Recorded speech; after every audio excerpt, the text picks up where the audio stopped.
کہ صرف ایک دن کا روزہ آپ کے 2 سال کے گناہوں کا کفارہ بن سکتا ہے۔ آج ہم بات کرتے ہیں عرفہ کے دن کے روزے کی فضیلت کے بارے میں،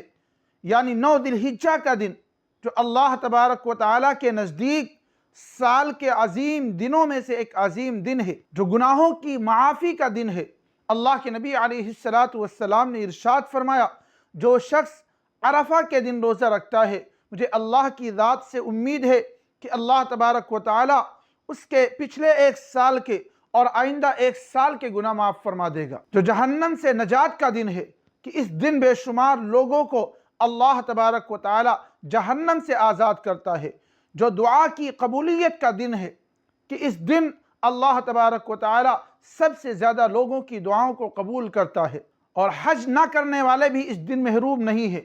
وہ بھی روزہ رکھ کر عبادات کے ذریعے اپنے رب کی رحمتوں اور برکتوں کو سمیٹ سکتے ہیں۔ آپ سوچئے، صرف ایک دن کا روزہ اللہ کی رحمت، اس کی مغفرت، جہنم سے نجات، ان تمام چیزوں کا سبب بننے والا ہے، تو کیا ہم ان تمام چیزوں سے محروم رہ سکتے ہیں؟ تو آئیے اس 9 ذی الحجہ کو ہم روزہ رکھیں